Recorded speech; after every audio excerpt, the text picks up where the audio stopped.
ಏನು ಅಂತ ಗೊತ್ತಿರುತ್ತೆ. ಸೊ ಇದು ಜಸ್ಟ್ ಇದು ಬೇಸಿಕ್ಕು. ಇದಾದ್ಮೇಲೆ ನಿಮಗೆ ಬ್ರೀದಿಂಗ್ ಸಿಸ್ಟಮ್ ಹೇಳ್ಕೊಡ್ತೀನಿ.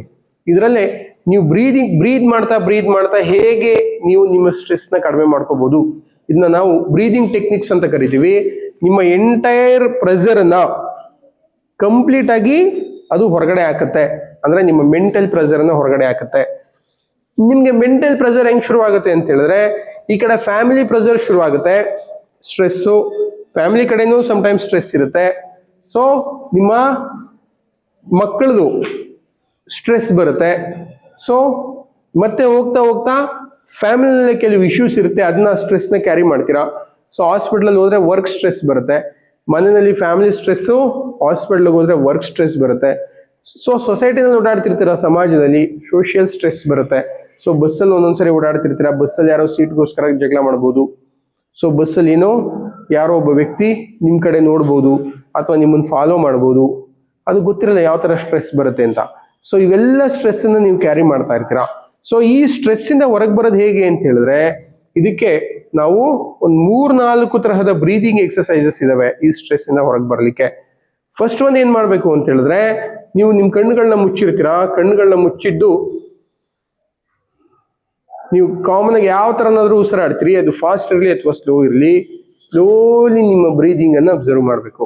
ಕಣ್ಣು ಮುಚ್ಚಿರಬೇಕು, ನಿಮ್ಮ ಬ್ರೀದಿಂಗ್ ಅನ್ನು ಅಬ್ಸರ್ವ್ ಮಾಡಬೇಕು. ಕಣ್ಣು ಬಿಟ್ಟಿದ್ರೆ ಗಮನ ಆ ಕಡೆ ಈ ಕಡೆ ಹೋಗ್ಬಿಡುತ್ತೆ, ಅವನೇನು ಮಾಡ್ತಾನೆ ಇವನೇನು ಮಾಡ್ತಾನೆ ಅಂತ ಇಲ್ಲಿ ಬರೋದಿಲ್ಲ ಆಗ ಬ್ರೀದಿಂಗ್ ಅಲ್ಲಿ. So close your eyes and breathe out. ನೀವು ನಿಧಾನವಾಗಿ ನಿಮ್ಮ ಉಸಿರಾಟವನ್ನು ಗಮನಿಸಬೇಕು. ಆಮೇಲೆ ಏನ್ ಮಾಡಬೇಕು ಅಂತ ಹೇಳಿದ್ರೆ, ನೀವು ಒಂದು 4-5 ಟೈಮ್ಸ್ ಡೀಪ್ ಆಗಿ ಇನ್ಹೇಲ್ ಮಾಡಬೇಕು. ಫುಲ್ ಲಂಗ್ಸ್ ಫುಲ್ ಆಗಬೇಕು. ಸ್ಲೋಲಿ ಎಕ್ಸೇಲ್ ಮಾಡಬೇಕು.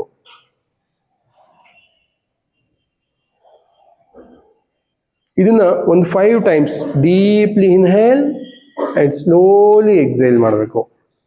ಇದಾದ್ಮೇಲೆ ನಿಮ್ಗೆ 4-4-4-4-4 ಅಂತ ಟೆಕ್ನಿಕ್ ಇದೆ. ಒಂದೇನದು ಅಂತ ಹೇಳಿದ್ರೆ, 4 ಸೆಕೆಂಡ್ ನೀವು ಇನ್ಹೇಲ್ ಮಾಡಬೇಕು. ಕೌಂಟ್ ಮಾಡ್ತಾನೆ ಒಂದು ನೋಡಿ,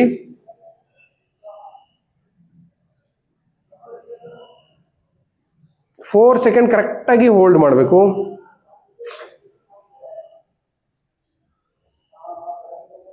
ಮತ್ತೆ 4 ಸೆಕೆಂಡ್ ಬಿಡಬೇಕು. ಕಂಪ್ಲೀಟ್ ಉಸಿರೆಲ್ಲ ಖಾಲಿ ಆದ್ಮೇಲೆ ನೀವು ಉಸಿರನ್ನ ಒಳಗಡೆ ತಗೊಳ್ಳದೆ ಹೋಲ್ಡ್ ಮಾಡಬೇಕು. ಇದನ್ನ ನಾವು ಪೂರಕ, ಕುಂಭಕ, ರೇಚಕ ಅಂತ ಕರಿತೀವಿ. ಅಂದ್ರೆ ಉಸಿರನ್ನ ಒಳಗಡೆ ತಗೊಳ್ಳೋದು ಪೂರಕ, ಯೋಗದಲ್ಲಿ ಉಸಿರನ್ನ ಹಿಡಿದಿಟ್ಕೊಳ್ಳೋದು ಕುಂಭಕ, ಉಸಿರನ್ನ ಹೊರಗಡೆ ಬಿಡ್ತೀರಾ ಅದು ರೇಚಕ. ಪೂರಕ, ಕುಂಭಕ, ರೇಚಕ ಮತ್ತೆ ಕುಂಭಕ. ಉಸಿರನ್ನ ಹೊರಗಡೆ ಬಿಟ್ಟ ಮೇಲೆ ಎಂಟಿ ಲಂಗ್ಸ್ ಇರಬೇಕು, ಅದನ್ನ ಸಹ ನೀವು ಕ್ಯಾರಿ ಮಾಡಬೇಕು. ಫುಲ್ ಯಾವುದೇ ಕಾರಣಕ್ಕೂ ಒಂದು 4-5 ಸೆಕೆಂಡ್ ಉಸಿರನ್ನ ಒಳಗಡೆ ತಗೋಬಾರದು. ಅವಾಗ ಏನಾಗುತ್ತೆ, ನಿಮ್ಗೆ ಎಂಟೈರ್ ಸ್ಟ್ರೆಸ್ ನಿಮ್ಗೆ ಕಡಿಮೆ ಆಗುತ್ತೆ. ಮತ್ತೆ ಇನ್ನೊಂದು ಬ್ರೀದಿಂಗ್ ಸಿಸ್ಟಮ್ ಏನಿದೆ ಅಂತ ಹೇಳಿದ್ರೆ, ಇದನ್ನು ನಾವು 4-7-8 ಅಂತ ಕರಿತೀವಿ. ಅಂದ್ರೆ 4 ಸೆಕೆಂಡ್ ನೀವು ಉಸಿರನ್ನ ಒಳಗಡೆ ತಗೋತೀರಾ, 7 ಸೆಕೆಂಡ್ ನೀವು ಅದನ್ನ ಹೋಲ್ಡ್ ಮಾಡ್ತೀರಾ, ಇನ್ನು ನೆಕ್ಸ್ಟ್ 8 ಸೆಕೆಂಡ್ ನೀವು ಬಾಯಿಯ ಮೂಲಕ ಉಸಿರನ್ನ ಹೊರಗಡೆ ಬಿಡ್ತೀರಾ. ನಿಧಾನವಾಗಿ ಉಸಿರನ್ನ ಹೊರಗಡೆ ಬಿಡಬೇಕು. ಸರ್ ಇದು ಎಫೆಕ್ಟಿವ್ ಆಗಿ ವರ್ಕ್ ಆಗುತ್ತಾ ಅಂದ್ರೆ 100% ಎಫೆಕ್ಟಿವ್ ಆಗಿ ವರ್ಕ್ ಆಗುತ್ತೆ. ಯಾಕಂದ್ರೆ ಇದು ಸೈಕಲಾಜಿಕಲಿ ಪ್ರೂವ್ ಆಗಿರುವಂತಹ ಟೆಕ್ನಿಕ್ಗಳಾಗಿದ್ದಾವೆ. ಸೊ ಇವುಗಳು ನಿಮ್ಮನ್ನ ವರ್ಕ್ ಸ್ಟ್ರೆಸ್ ಇಂದ ಅಥವಾ ಯಾವುದೇ ತರ ಸ್ಟ್ರೆಸ್ ಇಂದ ನಿಮ್ಮನ್ನ ಹೊರಗಡೆ ಕರ್ಕೊಂಡು ಬಂದ್ಬಿಡುತ್ತೆ. ಸೊ ಇನ್ನೊಂದಿದೆ, ಪ್ರಾಣಾಯಾಮ ಇದಾವೆ. ಆ ಪ್ರಾಣಾಯಾಮಗಳು ಸಹ ನಿಮ್ಮನ್ನ ಆ ವರ್ಕ್ ಸ್ಟ್ರೆಸ್ ಇಂದ ಕರ್ಕೊಂಡು ಬರುತ್ತೆ. ಈಗ ನಿಮ್ಗೆ ಲೆಸನ್ ಇದೆಯೋ ಇಲ್ವೋ ನಂಗೆ ಗೊತ್ತಿಲ್ಲ. ಮನುಷ್ಯನಲ್ಲಿ 2 ರೀತಿಯಾದಂತಹ ನರ್ವಸ್ ಸಿಸ್ಟಮ್ ಇದೆ. 2 ರೀತಿಯಾದಂತಹ nervous system. First one somatic nerve system ಅಂತ ಒಂದು ಕರಿತೀವಿ, ಇನ್ನೊಂದು ಆಟೋನಮಿಕ್ ನರ್ವ್ ಸಿಸ್ಟಮ್ ಅಂತ ಕರಿತೀವಿ. ಸೊ ಸೊಮ್ಯಾಟಿಕ್ ನರ್ವ್ ಸಿಸ್ಟಮ್ ಅಂತ ಹೇಳಿದ್ರೆ, ಈಗ ನಮ್ಮ ಕೈ ಕಾಲು ಏನೇನ್ ಚಲನೆ ಮಾಡ್ತಾ ಇದೆಯೋ, ಅಥವಾ ಯಾರೋ ಕೂಗಿದ್ರೆ ತಿರುಗಿ ನೋಡ್ತೀವಿ ಅಥವಾ ನಡಿತೀವಿ, ನಾವೇನು ಚಲನೆಯನ್ನ ಮಾಡ್ತೀವೋ ಅದೆಲ್ಲವೂ ಯಾವುದು ಸೊಮ್ಯಾಟಿಕ್. ಆಟೋನಮಿಕ್ ನರ್ವ್ ಸಿಸ್ಟಮ್ ಅಂದ್ರೆ ನಮಗೆ ಗೊತ್ತಿಲ್ಲದೆ ಕೆಲಸ ಮಾಡುವಂತ ಒಂದು ನರ್ವಸ್ ಸಿಸ್ಟಮ್ ನಮ್ಮ ಒಳಗಡೆ ಇದೆ. ಸೊ ನೀವು ಕಣ್ಣು ಮುಚ್ತಿರ್ತೀರಲ್ಲ ಅಥವಾ ಕಣ್ಣು ಮಿಟಗಿಸ್ತಿರ್ತೀರಲ್ಲ, ನೀವು ಯಾವಾಗಾದ್ರೂ ನಿಮ್ ಬಾಡಿಗೆ ಹೇಳ್ಕತ್ತೀರಾ ಕಣ್ಣು ಮಿಟಗಿಸು ಈಗ ಅಂತ? ನಿಮ್ಗೆ ಗೊತ್ತಿಲ್ಲಂಗೆ ನಡೀತಾ ಇರತ್ತದು, ಯಾವಾಗ ಬೇಕೋ ಅವಾಗ ಮಾಡುತ್ತೆ. ಸೊ ನಿಮ್ ಲಂಗ್ಸ್ಗೆ ಏನಾದ್ರು ಹೇಳ್ತಾ ಇದ್ದೀರಾ ಪ್ರೇಮ ಉಸಿರಾಡು, ಬ್ರೀದ್ ಇನ್ ಬ್ರೀದ್ ಔಟ್ ಹೇಳ್ತಾ ಇದ್ದೀರಾ ನಿಮ್ಮ ಲಂಗ್ಸ್ಗೆ. ನಿಮಗೆ ಗೊತ್ತೇ ಇಲ್ಲ ಅದು ವರ್ಕ್ ಆಗ್ತಿದೆ. ನಿಮ್ಮ ಹಾರ್ಟ್ಗೆ ಏನಾದರೂ ಹೇಳ್ತಾ ಇದ್ದೀರಾ ಬಡ್ಕೋ ನಯನ, ಒಂದು ನಿಮಿಷಕ್ಕೆ 72 ಸರಿ ಬಡಿಬೇಕು ಪ್ಲೀಸ್ ನನ್ನ ಉಳಿಸು ಬಡ್ಕೋ ಹೇಳ್ತಾ ಇದ್ದೀರಾ ನೀವು. ನಿಮ್ಗೆ ಗೊತ್ತಿಲ್ಲ 72 ಟೈಮ್ಸ್ ಅದು ಬಡ್ಕಂತ ಇದೆ. ಸೊ ನೀವೇನ್ ತಿಂದು ಬಂದಿದ್ದೀರೋ ಗೊತ್ತಿಲ್ಲ, ಚಪಾತಿ ಪುಳಿಯೋಗರೆ ಚಿತ್ರಾನ್ನ, ನಿಮ್ಮ ಹೊಟ್ಟೆಗೆ ಏನಾದ್ರು ಹೇಳ್ತಾ ಇದ್ದೀರಾ ಕವನ ನಾನು ಇವತ್ತು ಚಿತ್ರಾನ್ನ ತಿಂದು ಬಂದಿದ್ದೀನಿ ಪ್ಲೀಸ್ ನೀಟಾಗಿ ಡೈಜೆಷನ್ ಮಾಡು ಅಂತ ಹೇಳ್ತಾ ಇದ್ದೀರಾ? ಇದರ ಕವನ ಯಾರಾದ್ರು? ಓಕೆ ಅಲ್ಲ, ನೀವು ಹೇಳಲ್ಲ, ಆದ್ರೂ ಸಹ ನಿಮ್ಮ ಒಳಗಡೆ ನೀವು ಇಲ್ಲಿ ಕೂತಿದ್ದೀರಾ, ಮಧ್ಯಾಹ್ನ ಅದು ರಸ್ಯವಾಗುತ್ತೆ, ಹೆಂಗೆ ಡೈಜೆಷನ್ ಆಗ್ತಾ ಇದೆ ಆಗಿದ್ರೆ? ಸೊ ನಿಮ್ ಕಿಡ್ನಿಗೂ ಸಹ ನೀವು ಹೇಳ್ತಾ ಇಲ್ಲ ಫಿಲ್ಟರ್ ಮಾಡೋ ನನ್ನ ಬ್ಲಡ್ನ, ಹೇಳ್ತಾ ಇಲ್ಲ. ಸೊ ಇವು ನಿಮಗೆ ಗೊತ್ತಿಲ್ಲದಾಗೆ ನಿಮ್ಮ ಒಳಗಡೆ ಕೆಲಸ ಮಾಡ್ತಾ ಇರುತ್ತಲ್ಲ, this is called autonomic nerve system ಅಂತ ಕರಿತೀವಿ. ಈ ಆಟೋನಮಿಕ್ ನರ್ವ್ ಸಿಸ್ಟಮ್ ಇದೆಯಲ್ಲ, ಇದನ್ನ ನಾವು ರೆಸ್ಟ್ ಅಂಡ್ ಡೈಜೆಸ್ಟ್ ಅಂತ ಕರಿತೀವಿ. ಓಕೆನಾ? ಆಟೋನಮಿಕ್ ನರ್ವ್ ಸಿಸ್ಟಮ್ ಅಲ್ಲಿ 2 ಬರುತ್ತೆ ಮತ್ತೆ. ಓಕೆನಾ? ಸಿಂಪಥೆಟಿಕ್ ಅಂಡ್ ಪ್ಯಾರಾಸಿಂಪಥೆಟಿಕ್ ಅಂತ. ಗೊತ್ತಲ್ಲ ನಿಮ್ಗೆ, ಗೊತ್ತಿದೆಯಲ್ಲ? ಸಿಂಪಥೆಟಿಕ್ ನರ್ವ್ ಸಿಸ್ಟಮ್ ಅಂತ ಹೇಳಿದ್ರೆ ಅದನ್ನ ನಾವೆಂತ ಕರಿತೀವಿ? Fight and flight. Parasympathetic nerve system ನ ರೆಸ್ಟ್ ಅಂಡ್ ಡೈಜೆಸ್ಟ್ ಅಂತ ಕರಿತೀವಿ. ಈ ಸಿಂಪಥೆಟಿಕ್ ನರ್ವ್ ಸಿಸ್ಟಮ್ ಯಾವಾಗ ಆಕ್ಟಿವೇಟ್ ಆಗುತ್ತೆ ಅಂದ್ರೆ, ಮನುಷ್ಯ ಒತ್ತಡದಲ್ಲಿದ್ದಾಗ ಈ ಸಿಂಪಥೆಟಿಕ್ ನರ್ವ್ ಸಿಸ್ಟಮ್ ಆಕ್ಟಿವೇಟ್ ಆಗುತ್ತೆ. ಫಾರ್ ಎಕ್ಸಾಂಪಲ್, ಯಾವುದೋ ಒಂದು ನಾಯಿ, ನೀವು ಸುಮ್ಮನೆ ರೋಡಲ್ಲಿ ನಡ್ಕೊಂಡು ಹೋಗ್ತಿರ್ತಾರ, ಹೂ ಅಂತ ಬಂದ್ಬಿಡ್ತು ಒಂದು ನಾಯಿ. ಆ ಈಕೆ ಏನ್ ಮಾಡ್ತಾಳೆ, ನೀನ್ ಓಡಕ್ ಆಗಲ್ಲ ಅಂದ್ರೂ ಸಡನ್ ಆಗಿ ನಿನ್ನ ಬಾಡಿನಲ್ಲಿ ನಿನ್ಗೆ ಫೈಟ್ ಅಂಡ್ ಫ್ಲೈಟ್ ಕೊಟ್ಟೋಗುತ್ತೆ. ಒಂದು ಫೈಟ್ ಅಂಡ್ ಫ್ಲೈಟ್ ಅಂದ್ರೆ ಆ ನಾಯಿನ ಎದುರಿಸ್ತೀಯಾ, ಇಲ್ಲ ಓಡೋಗ್ತೀಯಾ, ಇಲ್ಲ ಕಡ್ಡಿ ತಗೊಂಡು ಚೈ ಚೈ ಚೈ ಅಂತ ಹೊಡಿಯಕ್ ಹೋಯ್ತೀಯಾ, ಇಲ್ಲ ಓಡ್ತೀಯಾ, 2ರಲ್ಲಿ ಒಂದು ಮಾಡ್ಬೇಕಲ್ಲ. ಸೊ ಆ ಸಿಚುವೇಶನ್ ಅಲ್ಲಿ ಇಡೀ ಎಂಟೈರ್ ನಿಮ್ಮ ಬಾಡಿಯ ಬ್ಲಡ್ ಬ್ರೈನ್ ಕಡೆಗೆ ಸಪ್ಲೈ ಆಗುತ್ತೆ. ಝೀ ಅಂತ ಬಂದ್ಬಿಡುತ್ತೆ ಬ್ರೈನ್ಗೆ. ಆಟೋಮೆಟಿಕಲಿ ಬ್ರೈನ್ಗೆ ಬಂದ ತಕ್ಷಣನೇ ನಮ್ಮ BP ಜಾಸ್ತಿ ಆಗುತ್ತೆ. ಸೊ ನಮ್ಮ ಬ್ಲಡ್ಗೆ ಗ್ಲೂಕೋಸ್ ಸಪ್ಲೈ ಜಾಸ್ತಿ ಆಗುತ್ತೆ. ಗ್ಲೂಕೋಸ್ ಸಪ್ಲೈ ಜಾಸ್ತಿ ಆದ ತಕ್ಷಣನೇ ನಮ್ಮ ಲಂಗ್ಸ್ ಎಕ್ಸ್ಪ್ಯಾಂಡ್ ಆಗುತ್ತೆ, ಉಸಿರಾಟ ಜೋರಾಗುತ್ತೆ. ನೀವು ಐ ಬಾಲ್ಸ್ ದೊಡ್ಡದಾಗುತ್ತೆ, ಕಣ್ಣನ್ನ ಅರಳಿಸ್ತೀರಾ. ಸೊ ಅಲ್ಲಿಂದ ಅದೇನಾದ್ರೂ ಓಡಿಸ್ಕೊ ಬರ್ತಿದೆ ಅಂದ್ರೆ ಏನ್ ಹೆಸರು ನಿಂದು? ಶೋಭಿತನ್ನ ಒಂದು ಅರ್ಧ ಕಿಲೋಮೀಟರ್ ಓಡಿಸ್ಕೊ ಬಂದ್ರೆ ಶೋಭಿತಂಗ್ ಓಡಕ್ಕೆ ಆಗಲ್ಲ, ಓಡ್ತಾಳೆ ಅರ್ಧ ಕಿಲೋಮೀಟರ್, ತಪ್ಪಿಸ್ಕೊಂಡು ಬರ್ತೀಯ ಶೋಭಿತಾ. ಇದನ್ನ ಏನಂತ ಕರಿತೀವಿ? ಸಿಂಪಥೆಟಿಕ್ ನರ್ವ್ ಸಿಸ್ಟಮ್ ಅಂತ ಕರಿತೀವಿ. ಅಂದ್ರೆ ಟೆನ್ಷನ್ ಆಗೋಯ್ತು, ಬಾಡಿ ಹಾರ್ಟ್ ಬೀಟ್ ದಿಕ್ಕಿದಂಗೆ ಜಾಸ್ತಿ ಆಯ್ತು, ಉಸಿರಾಟ ಜಾಸ್ತಿ ಆಯ್ತು. ಓಕೆನಾ? ಇಡೀ ಎಂಟೈರ್ ಬಾಡಿ ಸ್ವೆಟಿಂಗ್ ಸ್ಟಾರ್ಟ್ ಆಗುತ್ತೆ. ಸೊ ಆ ಟೈಮಲ್ಲಿ ನಮ್ಮ ಫುಡ್ಗೆ ಡೈಜೆಷನ್ಗೆ ಯೂಸ್ ಮಾಡ್ತಿರುವಂತಹ ಬ್ಲಡ್ನೆಲ್ಲ ಏನ್ ಮಾಡುತ್ತೆ, ನಮ್ಮ ಬಾಡಿ ಕಂಪ್ಲೀಟ್ ಆಗಿ ಓಡೋದಕ್ಕೆ ಯೂಸ್ ಮಾಡುತ್ತೆ, ಸರ್ವೈವ್ ಆಗೋದಕ್ಕೆ ಯೂಸ್ ಮಾಡುತ್ತೆ. ಸೊ ಹೋಯ್ತು ನಾಯಿ, ಯಾರೋ ಕೂರ್ಸಿದ್ರು, ಕೂತ್ಕೊಳ್ಳಮ್ಮ ಏನು ಆಗಲ್ಲ ಶೋಭಿತಾ, ತಗೋ ನೀರು ಕುಡಿ ಅಂತ ನೀರು ಕೊಟ್ರು. ನೀರು ಕುಡಿದು 10 ನಿಮಿಷ ಆದ್ಮೇಲೆ ಆಟೋಮೆಟಿಕಲಿ ಬಾಡಿ ಕೂಲ್ ಡೌನ್ ಆಗ್ಬೇಕಾ, ಹಂಗೆ ಇರ್ಬೇಕಾ? ಈ ಕೂಲ್ ಡೌನ್ ಆಗದೆ ಪ್ಯಾರಾಸಿಂಪಥೆಟಿಕ್ ನರ್ವ್ ಸಿಸ್ಟಮ್. ಇದು ಗೊತ್ತಿದೆಯಾ ಹೆಂಗೆ ಪ್ಯಾರಾಸಿಂಪಥೆಟಿಕ್ ನರ್ವ್ ಸಿಸ್ಟಮ್ ವರ್ಕ್ ಆಗುತ್ತೆ ಅಂತ? ಈ ಪ್ಯಾರಾಸಿಂಪಥೆಟಿಕ್ ನರ್ವ್ ಸಿಸ್ಟಮ್ ವರ್ಕ್ ಆಗೋದಕ್ಕೆ ಮೇನ್ಲಿ ಇಲ್ಲೊಂದು ನರ ಇರುತ್ತೆ, ವೇಗಸ್ ನರ್ವ್ ಅಂತ. ಗೊತ್ತಾ? ವೇಗಸ್ ನರ್ವ್ ಕೇಳಿದಿರಾ? ಈ ವೇಗಸ್ ನರ್ವ್ ಹೆಂಗ್ ಕೆಲಸ ಮಾಡುತ್ತೆ ಅಂತ ಹೇಳಿದ್ರೆ, ಸಮ್ ಟೈಮ್ ಯಾರಾದ್ರೂ ಕಪಾಳಕ್ಕೆ ಯಾರಿಗಾದ್ರೂ ಹೊಡೆದ ತಕ್ಷಣನೇ ಸತ್ತು ಹೋದ್ರು ಅಂತ ಕೇಳಿದಿರ?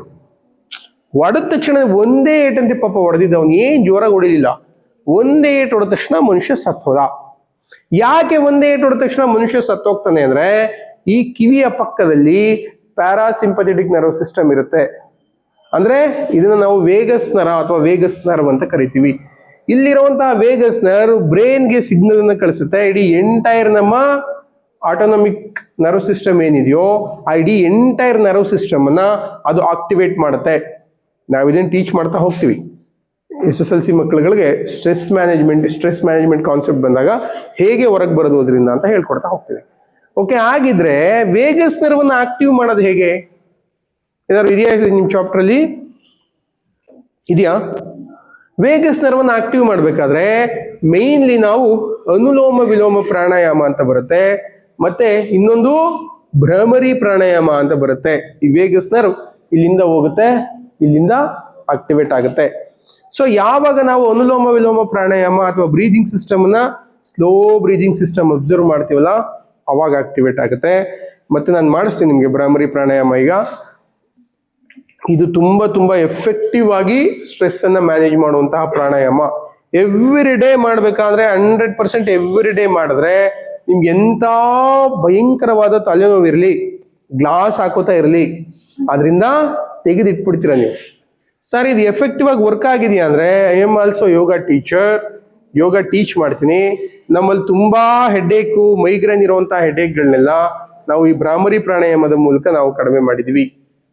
ಸೊ ಹೆಂಗೆ ವರ್ಕ್ ಆಗುತ್ತೆ ಇದು ಅಂದ್ರೆ, ಇಡೀ ಎಂಟೈರ್ ನಾನು ಅವಾಗಲೇ ಹೇಳಿದಾಗೆ ನಿಮ್ಮ ಲಂಗ್ಸ್ ಇರ್ಬೋದು, ನಿಮ್ಮ ಹಾರ್ಟ್ ಇರ್ಬೋದು, ನಿಮ್ಮ ಎಂಟೈರ್ ಬ್ರೈನ್ ನಿಮ್ಗೆ ಇಲ್ಲಿ ವೈಬ್ರೇಷನ್ ಆಗೋದು ಗೊತ್ತಾಗುತ್ತೆ.